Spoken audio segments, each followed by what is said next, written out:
नमस्कार दोस्तों, शेयर बाजार की बात करते हैं, स्टॉक मार्केट की बात करते हैं। नमस्कार दोस्तों, इंडसइंड बैंक लिमिटेड की बात करते हैं। स्टॉक प्राइस 977 में है। Q4 के नतीजों का अपडेट आया है। Q4 2022 के नतीजों का अपडेट आया है। तो नंबर्स को चेक करते हैं। नेट इंटरेस्ट इनकम में कितनी बढ़ोतरी हुई है, कितनी ग्रोथ आई है और प्रॉफिट कितना हुआ है इंडसइंड बैंक लिमिटेड को, और ग्रॉस एनपीए और नेट एनपीए में कितनी कमी आई है, एसेट क्वालिटी में कितना सुधार हुआ है, और कंपनी की तरफ से डिविडेंड का भी अनाउंसमेंट होना था दोस्तों। तो ये सारी जानकारी इस वीडियो में लेते हैं और इंडसइंड बैंक के बारे में डिस्कस और चर्चा करते हैं। स्टॉक प्राइस 977 में 1000 को इसने क्रॉस नहीं किया है। इसका जो 52 वीक हाई बना था अक्टूबर के महीने में बना था। ज़्यादातर कंपनियों के जो 52 वीक हाई बने थे अक्टूबर नवंबर के महीने बने थे। 1242 का इसका 52 वीक हाई है और स्टॉक प्राइस 977 में ऊपरी लेवल से गिरावट है और एक रेंज में घूम रहा है दोस्तों। नतीजों को देखते हैं किस तरह के नंबर्स पेश किए हैं इंडसइंड बैंक ने Q4 ऑफ 2022 में। तो सबसे पहले नतीजे देखते हैं दोस्तों। Q4 के नंबर्स को चेक कर लेते हैं। Q4 ऑफ 2022 Q4 2022 के नंबर्स को चेक करते हैं और ये कॉलम है। नेट इंटरेस्ट इनकम की बात करते हैं तो 3985 करोड़ का था इस क्वार्टर में Q4 में, और Q4 ऑफ 2021 में 3535 करोड़, 13% सालाना बढ़ के हुआ है नेट इंटरेस्ट इनकम।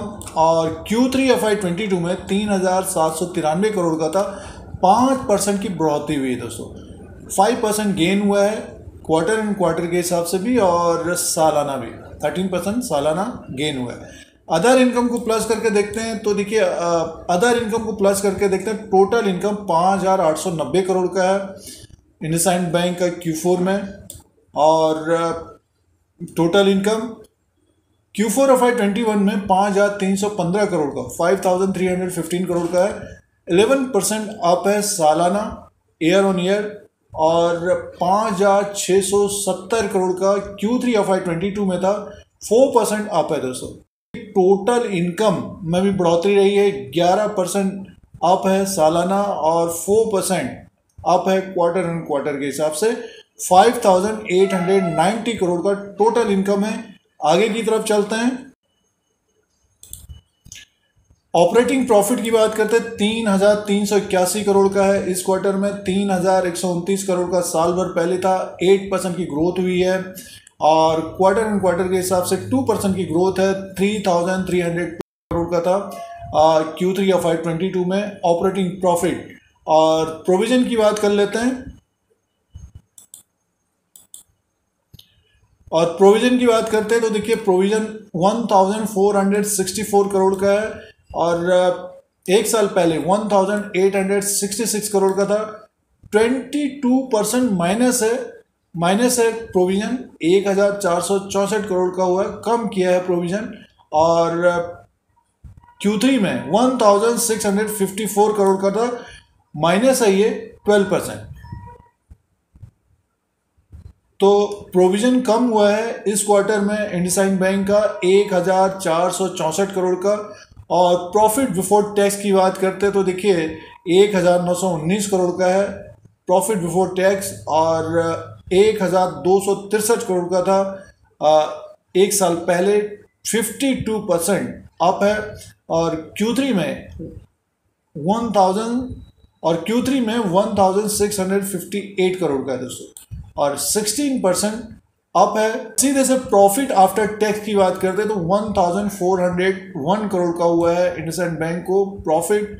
1401 करोड़ का प्रॉफिट हुआ है और एक साल पहले 926 करोड़ का था, 51% अप हुआ है। और Q3 में 1242 करोड़ का प्रॉफिट था, 13% अप है दोस्तों। अब दोस्तों इंपॉर्टेंट पॉइंट की बात करते हैं। ग्रॉस एनपीए और नेट एनपीए की बात करते हैं तो देखिए ग्रॉस एनपीए है परसेंटेज में 2.27 का है और एक साल पहले 2.67 का था और Q3 में 2.48 का है। तो ग्रॉस एनपीए में भी कमी आई है। और नेट एनपीए की बात करते हैं तो 0.64 का है और Q3 में 0.71 का था, एक साल पहले 0.69 का था। तो एसेट क्वालिटी में सुधार आया है। 2.27 का ग्रॉस एनपीए है और नेट एनपीए की बात करते हैं तो 0.64 का है। और अर्निंग पर शेयर की बात करते हैं, देखिए अर्निंग पर शेयर है और अर्निंग पर शेयर की बात करते हैं, ईपीएस की बात करते हैं तो 18.08 का है और Q3 में 16.04 का था और 12.11 का एक साल पहले था। तो इम्प्रूवमेंट रहा है Q4 के नतीजों में इंडसइंड बैंक का। ग्रॉस एनपीए नेट एनपीए में कमी आई है, अर्निंग पर शेयर बढ़ा है, नेट प्रॉफिट बढ़ा है, टोटल इनकम में बढ़ोतरी आई है। तो बढ़िया नतीजे पेश किए हैं इंडसइंड बैंक ने। अब डिविडेंड की बात कर लेते हैं। अब दोस्तों डिविडेंड की बात करते हैं तो 8 रुपया 50 पैसा पर इक्विटी शेयर के हिसाब से डिविडेंड डिक्लेयर किया है, अप्रूव किया है। 8 रुपीज़ 50 पैसा पर इक्विटी शेयर के हिसाब से डिविडेंड अप्रूव किया है, रिकमेंड किया है, डिक्लेयर किया है इंडसइंड बैंक ने। इन्होंने सेंटेंस दिया है, the board also approve payment of dividend at the rate of 8 rupees 50 पैसा पर equity share of 10 rupees is of the bank for the financial year 2021-22 85% subject to approval of the shareholders। Approve किया है 8 rupees 50 पैसा पर equity share के हिसाब से dividend approve किया है, रिकमेंड किया है, डिक्लेयर किया है इंडसइंड बैंक ने।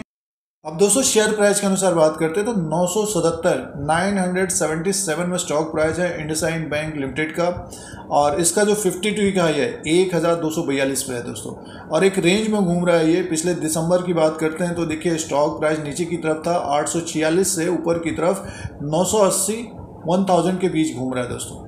तो इस रेंज में ये घूम रहा है और Q4 के जिस तरह के नतीजे हैं इसमें तेज़ी आने की संभावना रहेगी। ऊपर की तरफ ये अगर 1034 को क्रॉस करता है जो प्राइस 17 नवंबर 2021 का था तो इसमें एक तेज़ी आने की संभावना रहेगी। ऊपर की तरफ 1111 रुपये तक जाता हुआ दिखेगा और ऊपर के लेवल पे कहने का मीन्स है कि 1000 के ऊपर अगर क्लोजिंग रहता है, ट्रेडिंग करता है तो तेजी आने की संभावना रहेगी आगे आने वाले समय में। पिछले 5-6 महीने के अनुसार देखेंगे तो अंडर परफॉर्म किया है इंडसइंड बैंक ने। अब नतीजे भी बढ़िया आ रहे हैं तो स्टॉक में एक तेजी आने की संभावना रहेगी। बट ये है कि जिनके नतीजे बढ़िया आ रहे हैं उनमें प्रॉफिट बुकिंग, मुनाफा वसूली भी आ रही है और अगर मार्केट में गिरावट बढ़ रही है तो और गिरावट हो रही है। तो ये ध्यान देने वाली बात है जो कुछ समय के लिए ट्रेड करते हैं। और बढ़िया नतीजे पेश किए हैं इंडसइंड बैंक लिमिटेड ने Q4 FY22 में। साथ में डिविडेंड भी दिया गया है 8 रुपया 50 पैसा 8 रुपीज़ 50 पैसे का। तो ये Q4 के नतीजों का अपडेट था इंडसइंड बैंक लिमिटेड का।